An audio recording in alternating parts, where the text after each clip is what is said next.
10ನೇ ತರಗತಿ ವಿದ್ಯಾರ್ಥಿಗಳಿಗೆ ಸ್ವಾಗತ. ನೋಡಿ, ನಾಳೆ 10ನೇ ತಾರೀಕು ನಿಮ್ಮ ಸಮಾಜ ವಿಜ್ಞಾನ ಪರೀಕ್ಷೆ, ರಾಜ್ಯ ಮಟ್ಟದ ಪೂರ್ವ ಸಿದ್ಧತಾ ಪರೀಕ್ಷೆ 1. ಇದರ ಸಲುವಾಗಿ ಪ್ರಶ್ನೆ ಪತ್ರಿಕೆ 3 ಮತ್ತು ಅದರ ಉತ್ತರಗಳನ್ನು ಈಗ ನಾವು ನೋಡೋಣ. ನೋಡಿ, ಮೊದಲಿಗೆ ಬಹು ಆಯ್ಕೆ ಪ್ರಶ್ನೆಗಳು. ಪಂಜಾಬನ್ನು ಬ್ರಿಟಿಷ್ ಸಾಮ್ರಾಜ್ಯದಲ್ಲಿ ವಿಲೀನಗೊಳಿಸಿದವರು ಡಾಲ್ ಹೌಸಿ. ಆರ್ಯ ಸಮಾಜದ ಸ್ಥಾಪಕರು, ನೋಡಿ ಪದೇ ಪದೇ ಕೇಳ್ತಾ ಇದ್ದಾರೆ, ದಯಾನಂದ ಸರಸ್ವತಿ. ಪರ್ಯಾಯ ಪ್ರಸ್ಥಭೂಮಿಯಲ್ಲಿ ಅತಿ ಹೆಚ್ಚು ಪ್ರದೇಶವನ್ನು ಆವರಿಸಿರುವ ಮಣ್ಣು ಕೆಂಪು ಮಣ್ಣು. ಒಂದು ರಾಷ್ಟ್ರದ ನೈಜ ರಾಷ್ಟ್ರೀಯ ವರಮಾನವು ದೀರ್ಘಾವಧಿಯವರೆಗೆ ಹೆಚ್ಚಳವಾಗುವ ಪ್ರಕ್ರಿಯೆಯೇ ಆರ್ಥಿಕ ಅಭಿವೃದ್ಧಿಯಾಗಿದೆ ಅಂತ ಯಾರು ಹೇಳಿದ್ರು? ಬಾಲ್ಡ್ವಿನ್ ಅವರು ಹೇಳಿದ್ದಾರೆ. ರೇಗೂರ್ ಮಣ್ಣು ಎಂದು ಕರೆಯಲ್ಪಡುವ ಮಣ್ಣು ಕಪ್ಪು ಮಣ್ಣು. ಮಕ್ಕಳ ಸಹಾಯವಾಣಿ ಸಂಖ್ಯೆಯು 1098. ನೋಡಿ, ಇವೆಲ್ಲ ಗೊತ್ತಿರಬೇಕು ನಿಮಗೆ. ವಿಶ್ವಸಂಸ್ಥೆಯು ಮಾನವ ಹಕ್ಕುಗಳ ಉದ್ಘೋಷಣೆ ಮಾಡಿದ ವರ್ಷ 1948. ಪ್ರತಿ ವರ್ಷ ವಿಶ್ವ ಗ್ರಾಹಕ ದಿನವನ್ನು ಆಚರಿಸುವುದು ಮಾರ್ಚ್ 15. ವಿಶ್ವ ಗ್ರಾಹಕ ದಿನ ಮಾರ್ಚ್ 15. ನೋಡಿ, ಇಂಥವೆಲ್ಲ ನೆನ್ಪಿಟ್ಕೋಬೇಕು ನೀವು. ವೆಲ್ಲೆಸ್ಲಿಯು ತನ್ನ ಹುದ್ದೆಗೆ ರಾಜೀನಾಮೆ ನೀಡಿ ಏಕೆ ಇಂಗ್ಲೆಂಡ್ಗೆ ಮರಳಿದನು? ವೆಲ್ಲೆಸ್ಲಿಯ ಯುದ್ಧಪ್ರಿಯ ನೀತಿಯಿಂದ ಕಂಪನಿಗೆ ಸಾಲದ ಹೊರೆ ಹೆಚ್ಚಿತು. ಬಂಗಾಳದ ವಿಭಜನೆಯನ್ನು ರೂಪಿಸಿದ ವೈಸ್ರಾಯ್ ಯಾರು? Curzon, Lord Curzon. ಪಂಚಶೀಲ ತತ್ವಗಳಿಗೆ ಸಹಿ ಮಾಡಿದ ಭಾರತ ಪ್ರಧಾನಮಂತ್ರಿ ಯಾರು? ಜವಾಹರ್ಲಾಲ್ ನೆಹರು. ನೋಡಿ, ಇದು ತುಂಬಾ ಇಂಪಾರ್ಟೆಂಟ್. ಸಾಮಾಜಿಕ ಸ್ತರ ವಿನ್ಯಾಸ ಎಂದರೇನು? ಜನರನ್ನು ಆದಾಯ, ಶಿಕ್ಷಣ, ಜಾತಿ, ಬಣ್ಣ, ಲಿಂಗ, ಉದ್ಯೋಗ, ಬುದ್ಧಿಶಕ್ತಿ ಮೊದಲಾದವುಗಳ ಆಧಾರದ ಮೇಲೆ ಮೇಲು ಕೀಳು ಎಂದು ವಿಂಗಡಿಸುವುದು. ಪಂಚಾಯತ್ ರಾಜ್ ಸಂಸ್ಥೆಗಳನ್ನು ಅಸ್ತಿತ್ವಕ್ಕೆ ತಂದ ಭಾರತದ ಸಂವಿಧಾನ ತಿದ್ದುಪಡಿ ಯಾವುದು? 73ನೇ ತಿದ್ದುಪಡಿ. ಇದು ಕೂಡ ಬಹಳ ಇಂಪಾರ್ಟೆಂಟ್. ಬಾವಿ ನೀರಾವರಿಯು ಅತಿ ಪ್ರಮುಖವಾದ ನೀರಾವರಿ ಪದ್ಧತಿಯಾಗಿದೆ. ಏಕೆ? ಅತಿ ಹೆಚ್ಚು ಕೃಷಿ ಕ್ಷೇತ್ರಕ್ಕೆ ನೀರಾವರಿ ಒದಗಿಸುತ್ತದೆ. ಕಡಿಮೆ ಮಳೆ ಬೀಳುವ ಜಾಗಗಳಲ್ಲಿ ಹೆಚ್ಚು ಉಪಯುಕ್ತ. ನೋಡಿ, ಒಂದು ಬರೆದ್ರೆ ಸಾಕು. ವಿಕೇಂದ್ರೀಕರಣ ಎಂದ್ರೇನು? ಗ್ರಾಮದ ಆಡಳಿತಾಧಿಕಾರ ಹಾಗೂ ಅಭಿವೃದ್ಧಿಯ ಜವಾಬ್ದಾರಿಯನ್ನು ಗ್ರಾಮಸ್ಥರಿಗೆ ವಹಿಸಿಕೊಡುವುದು. ಟೆಲಿಶಾಪಿಂಗ್ ಇತ್ತೀಚಿನ ದಿನಗಳಲ್ಲಿ ಹೆಚ್ಚು ಜನಪ್ರಿಯವಾಗಿದೆ. ಏಕೆ? ಕುಳಿತಲ್ಲಿಗೆ ವಸ್ತುಗಳ ಲಭ್ಯ. ಮಾಹಿತಿ ತಂತ್ರಜ್ಞಾನದ ಬೆಳವಣಿಗೆ. ಭಾರತದಲ್ಲಿ ಸಾಕ್ಷರತೆಯನ್ನು ವೃದ್ಧಿಸಲು ಸರ್ಕಾರವು ಹೇಗೆ ಪ್ರಯತ್ನಿಸುತ್ತಿದೆ? ನೋಡಿ, 2 ರಿಂದ 4 ವಾಕ್ಯಗಳಲ್ಲಿ ಉತ್ತರಿಸುವುದು 3ನೇ ಇದರಲ್ಲಿ. ಅಥವಾ ಪಂಚಶೀಲ ತತ್ವಗಳು ವಿಶ್ವಶಾಂತಿಗೆ ಹೇಗೆ ಸಹಕಾರಿಯಾಗಿವೆ? ನೋಡಿ, ಸಾಕ್ಷರತೆಯನ್ನು ಅಭಿವೃದ್ಧಿಪಡಿಸುವುದು 1ನೇದ್ದು. ಭಾರತದಲ್ಲಿ ಸಾಕ್ಷರತೆಯನ್ನು ವರ್ಧಿಸಲು ಸರ್ಕಾರವು ಹೇಗೆ ಪ್ರಯತ್ನಿಸುತ್ತಿದೆ? ಸರ್ವ ಶಿಕ್ಷಣ ಅಭಿಯಾನ, ರಾಷ್ಟ್ರೀಯ ಸಾಕ್ಷರತಾ ಮಿಷನ್, ಸಾಕ್ಷರ ಭಾರತ, ಮೂಲಭೂತ ಹಕ್ಕು, ಶಿಕ್ಷಣ ಹಕ್ಕು ಕಾಯ್ದೆ. ಇನ್ನು ಪಂಚಶೀಲ ತತ್ವಗಳು ವಿಶ್ವಶಾಂತಿಗೆ ಹೇಗೆ ಸಹಕಾರಿಯಾಗಿವೆ? ಪರಸ್ಪರ ರಾಷ್ಟ್ರಗಳ ಪ್ರಾದೇಶಿಕ ಹಾಗೂ ಸಾರ್ವಭೌಮತೆಗೆ ಗೌರವ, ಪರಸ್ಪರ ಆಕ್ರಮಣ ಮಾಡದಿರುವುದು, ಆಂತರಿಕ ವ್ಯವಹಾರಗಳಲ್ಲಿ ಪರಸ್ಪರ ಹಸ್ತಕ್ಷೇಪ ಮಾಡದಿರುವುದು. ಒಂದು ಪರಸ್ಪರ ಸಹಕಾರ ಮತ್ತು ಸಮಾನತೆ, ಶಾಂತಿಯುತ ಸಹಬಾಳ್ವೆ. ಯಾವ್ದಾದ್ರು 4 ಬರೆದ್ರೆ ಸಾಕು.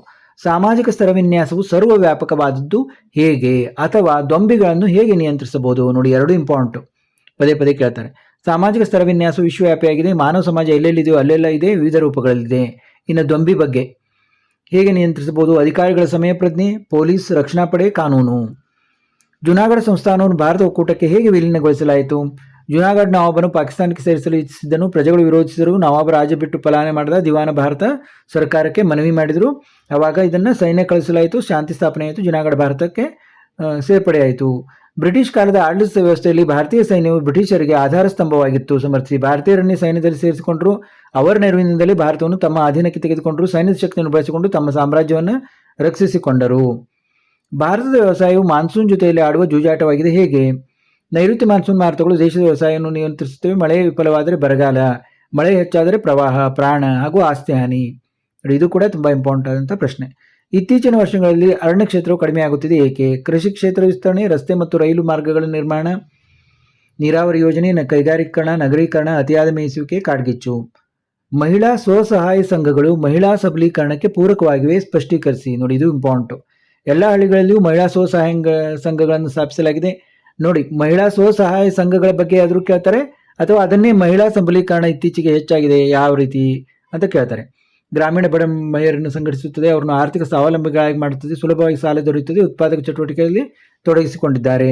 ಹಣದ ಉಳಿತಾಯಕ್ಕೆ ಅಂಚೆ ಕಚೇರಿಗಳು ಹೇಗೆ ಸಹಾಯಕವಾಗಿವೆ ಅಂತಾದರೂ ಕೇಳ್ತಾರೆ, ಅಥವಾ ಅಂಚೆ ಕಚೇರಿಗಳು ಯಾವ ರೀತಿ ಸೇವೆಯನ್ನು ಕೊಡ್ತಾ ಇದ್ದಾವೆ, ಬ್ಯಾಂಕಿಂಗ್ ಸೇವೆಗಳನ್ನು ಯಾವ ರೀತಿ ಬ್ಯಾಂಕುಗಳಂತೆ ಕಾರ್ಯನಿರ್ವಹಿಸ್ತಾ ಇದ್ದಾವೆ ಅಂತ ಕೇಳ್ತಾರೆ. ರಾಷ್ಟ್ರೀಯ ಉಳಿತಾಯ ಪತ್ರ, ಅಂಚೆ ಉಳಿತಾಯ ಖಾತೆ, ಕಿಸಾನ್ ವಿಕಾಸ್ ಪತ್ರ, ಮಹಾಯಾನ್ ಠೇವಣಿ ತೀರು, ಅಂಚೆ ವಿಮೆ, ಇವು ನಿಮ್ಗೆ ಗೊತ್ತಿರಬೇಕು. ಇವೆಲ್ಲ ಹೆಸರುಗಳು. ನಿವೃತ್ತಿ ವೇತನ ಕೊಡ್ತವೆ, ಹಣ ವರ್ಗಾವಣೆ ಮಾಡ್ತವೆ.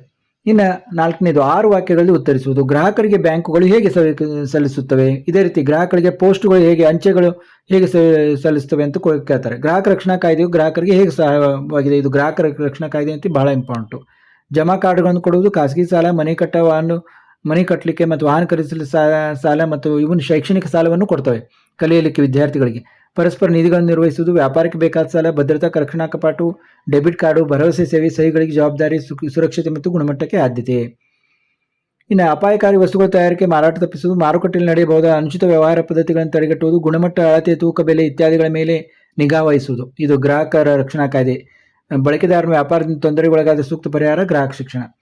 ಇನ್ನು ವಾರನ್ ಹೇಸ್ಟಿಂಗ್ಸ್ ಜಾರಿಗೆ ತಂದಂತಹ ಹೊಸ ನ್ಯಾಯಾಂಗ ವ್ಯವಸ್ಥೆಯನ್ನು ವಿವರಿಸಿರಿ. ಅಥವಾ ಭಾರತ ಸ್ವಾತಂತ್ರ್ಯ ಹೋರಾಟದಲ್ಲಿ ಕ್ರಾಂತಿಕಾರಿಗಳ ಹೋರಾಟ ವಿಧಾನಗಳು ಹೇಗೆ ಭಿನ್ನವಾಗಿದ್ದವು? ನೋಡಿ, ಕ್ರಾಂತಿಕಾರಿಗಳು, ಮಂದಗಾಮಿಗಳು, ತೀವ್ರಗಾಮಿಗಳು, ಯಾವುದರ ಬಗ್ಗೆ ಒಂದು ಇದನ್ನು ಕೇಳ್ತಾರೆ. ಪ್ರತಿ ಜಿಲ್ಲೆಯಲ್ಲೂ 2 ಬಗೆಯ ನ್ಯಾಯಾಲಯ, ದಿವಾನಿ ಅದಾಲತ್, ಫೌಜ್ದಾರಿ ಅದಾಲತ್. ನಾಗರಿಕ ನ್ಯಾಯಾಲಯದಲ್ಲಿ ಹಿಂದೂಗಳಿಗೆ ಹಿಂದೂ ಶಾಸ್ತ್ರ ಗ್ರಂಥಗಳ ಪ್ರಕಾರ, ಮುಸ್ಲಿಮರಿಗೆ ಶರೀಯತ್ ಕಾನೂನುಗಳ ಪ್ರಕಾರ ನ್ಯಾಯದಾನ ನೀಡಲಾಗುತ್ತಿತ್ತು. ನೋಡಿ, ಯಾವುದಾದ್ರೂ ಬರೀಬೇಕು. ಇನ್ನು ಅಥವಾದಲ್ಲಿ ಪೂರ್ಣ ಸ್ವಾತಂತ್ರ್ಯ ಕನಸನ್ನು ಕಂಡಿದ್ದರು, ಬ್ರಿಟಿಷರನ್ನು ಹಿಂಸಾತ್ಮಕ ಮಾರ್ಗದಿಂದ ಮಾತ್ರ ಓಡಿಸಬಹುದು ನಂಬಿದ್ದರು. ಯಾರು? ತೀವ್ರಗಾಮಿಗಳು ಅಥವಾ ಕ್ರಾಂತಿಕಾರಿಗಳು. ರಹಸ್ಯ ಸಂಘಗಳನ್ನು ಸ್ಥಾಪಿಸಿದರು, ಹಣಕಾಸು ಶಸ್ತ್ರಾಸ್ತ್ರಗಳನ್ನು ಸಂಗ್ರಹಿಸಿದರು, ಅನುಶೋಲನ ಸಮಿತಿ, ಅಭಿನವ ಭಾರತ, ಬಾಂಬ್ ಮತ್ತು ಬಂದೂಕುಗಳ ಪ್ರಯೋಗ, ಜನರಿಗೆ ತರಬೇತಿ ನೀಡಿದ್ದರು. ಇನ್ನು ಸಾರಿಗೆ ಒಂದು ದೇಶದ ಆರ್ಥಿಕ ಅಭಿವೃದ್ಧಿಯಲ್ಲಿ ನಿರ್ವಹಿಸುವ ಪಾತ್ರ ಮಹತ್ವದಾಗಿದೆ ಹೇಗೆ? ಅಥವಾ ಭಾರತದ ಕೈಗಾರಿಕೆಗಳ ಸ್ಥಾನೀಕರಣವು ಹಲವು ಅಂಶಗಳಿಂದ ಪ್ರಭಾವಿತವಾಗಿದೆ ಹೇಗೆ? ನೋಡಿ, ಸಾರಿಗೆ ಬಗ್ಗೆ ಮೊದಲನೇದು, ವಸ್ತು ಸೇವೆಗಳನ್ನು ಅವಶ್ಯಕತೆಗೆ ಸಾಗಿಸಲು, ವ್ಯವಸಾಯದ ಅಭಿವೃದ್ಧಿಗೆ ಸಹಾಯಕ, ಕೈಗಾರಿಕೆಗಳಿಗೆ ಸಹಾಯಕ, ಗಣಿಗಾರಿಕೆ ಸಹಾಯಕ, ಅರಣ್ಯಗಾರಿಕೆ, ಮೀನುಗಾರಿಕೆ, ಹೈನುಗಾರಿಕೆ, ಮಾರುಕಟ್ಟೆ ಎಲ್ಲದಕ್ಕೂ ಸಹಾಯಕ ಆಗಿದೆ.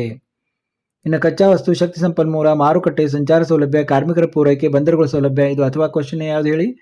ಅಥವಾ ಪ್ರಶ್ನೆ. ಭಾರತದ ಕೈಗಾರಿಕೆಗಳ ಸ್ಥಾನೀಕರಣ ಹಲವು ಅಂಶಗಳಿಂದ ಪ್ರಭಾವಿತವಾಗಿದೆ. ಕೈಗಾರಿಕೆಗಳ ಸ್ಥಾನೀಕರಣ, ಕಚ್ಚಾ ವಸ್ತು ಇರೋಲ್ಲೇ ಕೈಗಾರಿಕೆಗಳು ಜಾಸ್ತಿ ಇದಾಗ್ತವೆ. ಕಚ್ಚಾ ವಸ್ತು, ಶಕ್ತಿ ಸಂಪನ್ಮೂಲ, ಮಾರುಕಟ್ಟೆ, ಸಂಚಾರ ಸೌಲಭ್ಯ, ಕಾರ್ಮಿಕರ ಪೂರೈಕೆ, ಬಂದರುಗಳ ಸೌಲಭ್ಯ ಇವೆಲ್ಲ ಎಲ್ಲಿರ್ತವೆ ಅಲ್ಲಿ ಕೈಗಾರಿಕೆಗಳು ಪ್ರಾರಂಭವಾಗ್ತವೆ. ಸಾರ್ವಜನಿಕ ಹಣಕಾಸಿನ ಮಹತ್ವವನ್ನು ವಿವರಿಸಿ. ಇದು ನೋಡಿ ತುಂಬಾ ಇಂಪಾರ್ಟೆಂಟ್. ಸಾರ್ವಜನಿಕ ಹಣಕಾಸಿನ ಮಹತ್ವವನ್ನು ವಿವರಿಸಿ. ಗ್ರಾಮೀಣ ಅಭಿವೃದ್ಧಿಗೆ ಇರುವ ಅವಶ್ಯಕ ಕ್ರಮಗಳಾವುವು? ನೋಡಿ, ಸಾರ್ವಜನಿಕ ಹಣಕಾಸಿನ ಮಹತ್ವ ದೇಶದ ಅಭಿವೃದ್ಧಿಯನ್ನು ದೃಷ್ಟಿಯಲ್ಲಿಟ್ಟುಕೊಂಡು ನಿರ್ವಹಿಸಲ್ಪಡುತ್ತದೆ. ನೈಸರ್ಗಿಕ ಸಂಪತ್ತು, ಶ್ರಮ, ಭೌತಿಕ ಬಂಡವಾಳ ಸಮರ್ಪಕವಾಗಿ ಹಂಚಿಕೆಯಾಗಲು ಸಹಾಯಕ, ಉತ್ಪಾದನೆ ಗರಿಷ್ಠ ಮಟ್ಟಕ್ಕೆ ಹೆಚ್ಚಿಸಲು, ಆದಾಯ ಎಲ್ಲ ಪ್ರಜೆಗಳಲ್ಲಿ ಸಮನಾಗಿ ಹಂಚಿಕೆಯಾಗಲು, ಜನರು ನೆಮ್ಮದಿಯಿಂದ ಬದುಕಲು, ದೇಶದ ಆರ್ಥಿಕ ಅಭಿವೃದ್ಧಿ, ಬಡತನ, ನಿರುದ್ಯೋಗ ಹೋಗಲಾಡಿಸಲು, ಆರ್ಥಿಕ ಏಳಿತ ನಿಯಂತ್ರಣ. ಇನ್ನು ಅಥವಾ ಪ್ರಶ್ನೆ ಇದು ನೋಡಿ. ಅಥವಾ ಪ್ರಶ್ನೆ ಏನಿತ್ತು? ಗ್ರಾಮೀಣ ಅಭಿವೃದ್ಧಿಗೆ ಇರುವ ಅವಶ್ಯಕ ಕ್ರಮಗಳು. ನೋಡಿ, ಗ್ರಾಮೀಣ ಅಭಿವೃದ್ಧಿಗೆ ಏನೇನು ಕ್ರಮಗಳು? ಮಾನವ ಸಂಪನ್ಮೂಲ ಅಭಿವೃದ್ಧಿ, ಸಾಕ್ಷರತೆ, ಮಹಿಳಾ ಸಾಕ್ಷರತೆ, ಶಿಕ್ಷಣ ಹಾಗೂ ಕೌಶಲ್ಯ ಅಭಿವೃದ್ಧಿ, ನೈರ್ಮಲ್ಯ, ಸಾರ್ವಜನಿಕ ಆರೋಗ್ಯ, ಭೂ ಸುಧಾರಣೆ, ಪ್ರತಿ ಸ್ಥಳೀಯ ಉತ್ಪಾದಕ ಸಂಪನ್ಮೂಲಗಳ ಅಭಿವೃದ್ಧಿ. ಇದು ಗ್ರಾಮೀಣ ಅಭಿವೃದ್ಧಿಗಾಗಿ. ಇನ್ನು ಕಿತ್ತೂರಿನ ಹೋರಾಟದಲ್ಲಿ ಸಂಗೊಳ್ಳಿ ರಾಯಣ್ಣನು ಪ್ರಮುಖ ಪಾತ್ರ ವಹಿಸಿದ್ದನ್ನು ಸ್ಪಷ್ಟೀಕರಿಸಿ. ವೀರ ಯೋಧ, ಕಿತ್ತೂರಿನ ಸ್ವಾತಂತ್ರ್ಯಕ್ಕೆ ಹೋರಾಡುವುದು ತನ್ನ ಕರ್ತವ್ಯ ಎಂದು ಭಾವಿಸಿದನು, ಬ್ರಿಟಿಷರ ವಿರುದ್ಧ ಹೋರಾಡಿದನು, ರಾಷ್ಟ್ರಾಭಿಮಾನವನ್ನು ಬೆಳೆಸಿಕೊಂಡಿದ್ದನು, ಸೈನ್ಯವನ್ನು ಸಂಘಟಿಸಿದ, ಗುಪ್ತ ಸಭೆಗಳನ್ನು ನಡೆಸಿದ, ತಾಲೂಕು ಕಚೇರಿ ಹಾಗೂ ಖಜಾನೆಗಳನ್ನು ಲೂಟಿ ಮಾಡುವ ಗುರಿ ಹೊಂದಿದ್ದ. ಇನ್ನು ಆ್ಯನಿ ಬೆಸೆಂಟ್ ರವರು ಥಿಯಾಸೋಫಿಕಲ್ ಸೊಸೈಟಿಯ ಕಾರ್ಯಚಟುವಟಿಕೆಗಳಿಗೆ ನವೇ ಚೈತನ್ಯ ನೀಡಿದರು, ದೃಢೀಕರಿಸಿ. ನೋಡಿ, ಭಾರತದಲ್ಲಿ ಥಿಯಾಸೋಫಿಕಲ್ ಸೊಸೈಟಿಯ ಕಾರ್ಯಚಟುವಟಿಕೆಗಳ ಪ್ರಾರಂಭ, ಭಾರತೀಯ ಸಂಸ್ಕೃತಿ ಬಗ್ಗೆ ಅಭಿಮಾನ ಮೂಡಿಸಿದರು, ಸಮಾನತೆ ಸಾಧಿಸಲು ಪ್ರಯತ್ನಿಸಿದರು, ವಿಶ್ವ ಸೋದರತೆ, ಸಮಾಜದಲ್ಲಿ ಸಾಮರಸ್ಯ, ಸ್ವಾತಂತ್ರ್ಯ ಚಳವಳಿಗೆ ವ್ಯಾಪಕ ಬೆಂಬಲ, ನ್ಯೂ ಇಂಡಿಯಾ ಪತ್ರಿಕೆ, ಹೋಮ್ ರೂಲ್ ಚಳವಳಿ ಪ್ರಾರಂಭ, ಕಾಂಗ್ರೆಸ್ ಅಧಿವೇಶನದ ಅಧ್ಯಕ್ಷತೆ. ರಷ್ಯಾದೊಂದಿಗೆ ಭಾರತ ಮೊದಲಿನಿಂದಲೂ ಉತ್ತಮ ಸಂಬಂಧವನ್ನು ಹೊಂದಿದೆ, ವಿವರಿಸಿರಿ. ನೋಡಿ, ಅಲಿಪ್ತ ನೀತಿ ಹೊರತಾಗಿ ಉತ್ತಮ ಬಾಂಧವ್ಯ, ರಾಜಕೀಯ ಆರ್ಥಿಕ ಕ್ಷೇತ್ರಗಳಲ್ಲಿ ಉತ್ತಮ ಸಹಕಾರ, ಚೈನಾ ದಾಳಿಯನ್ನು ಖಂಡಿಸಿತು, ಗೋವಾ ವಿಮೋಚನೆಗೆ ಸಹಕರಿಸಿತು, ತಾಷ್ಕೆಂಟ್ ಒಪ್ಪಂದಕ್ಕೆ ಸಹಕಾರ, 20 ವರ್ಷಗಳ ಶಾಂತಿ ಮೈತ್ರಿ ಹಾಗೂ ಸಹಕಾರ ಒಪ್ಪಂದ. ನೋಡಿ, ಕಾರ್ಖಾನೆಗಳಿಗೆ ಇದು ಮಾಡಿದೆ, ಕೈಗಾರಿಕೆ ಮತ್ತು ವಾಣಿಜ್ಯ ಬೆಳವಣಿಗೆಗೆ. ಇನ್ನು ಅಸಂಘಟಿತ ವಲಯದ ದುಡಿಮೆಗಾರರು ಹಲವು ಸಮಸ್ಯೆಗಳನ್ನು ಎದುರಿಸುತ್ತಿದ್ದಾರೆ ಹೇಗೆ? ನೋಡಿ, ಸಂಘಟಿತ ವಲಯ ಮತ್ತು ಅಸಂಘಟಿತ ವಲಯದ ದುಡಿಮೆಗಾರರು. ಸಂಘಟಿತ ವಲಯದ ದುಡಿಮೆಗಾರರಿಗೆ ಇರುವಂತಹ ಸೌಲಭ್ಯಗಳನ್ನು ಕೇಳ್ತಾರೆ, ಅಥವಾ ಅಸಂಘಟಿತ ವಲಯದ ದುಡಿಮೆಗಾರರಿಗೆ ಇರುವಂತಹ ಸಮಸ್ಯೆಗಳ ಬಗ್ಗೆ ಕೇಳ್ತಾರೆ. ನೋಡಿ, ಎರಡರಲ್ಲಿ ಒಂದೊಂದು ಕೇಳ್ತಾರೆ. ಕಾನೂನು ಚೌಕಟ್ಟು ಇರುವುದಿಲ್ಲ. ನೋಡಿ, ಅಸಂಘಟಿತ ದುಡಿಮೆಗಾರರ ಬಗ್ಗೆ ಅವ್ರಿಗೇನೇನು ಇದೆ ಅನ್ನೋದು, ಏನೇನು ಇಲ್ಲ ಅನ್ನೋದು. ನಿತ್ಯ ಹರಿದ್ವರ್ಣ ಅರಣ್ಯಗಳು ಮರುಭೂಮಿ ಅರಣ್ಯಗಳಿಗಿಂತ ಹೇಗೆ ಭಿನ್ನವಾಗಿವೆ?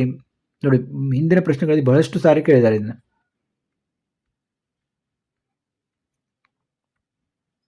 ನೋಡಿ, ಓದ್ತಾ ಹೋಗೋದೆಲ್ಲ ನೋಡ್ತಾ ಹೋಗಿ. ಇನ್ನು 8ರಿಂದ 10 ವಾಕ್ಯಗಳು ಉತ್ತರಿಸುವುದು. ಜಲಿಯನ್ ವಾಲಾಬಾಗ್ ಹತ್ಯಾಕಾಂಡವನ್ನು ವಿವರಿಸಿ, ಅಥವಾ ಭಾರತದಲ್ಲಿ ಬ್ರಿಟಿಷ್ ಶಿಕ್ಷಣದ ಪರಿಣಾಮವನ್ನು ವಿವರಿಸಿ. ನೋಡಿ, ಜಲಿಯನ್ ವಾಲಾಬಾಗ್ ಹತ್ಯಾಕಾಂಡದ ಬಗ್ಗೆ ಇದು. ಇನ್ನು ಇದು ಬ್ರಿಟಿಷ್ ಶಿಕ್ಷಣದ ಬಗ್ಗೆ.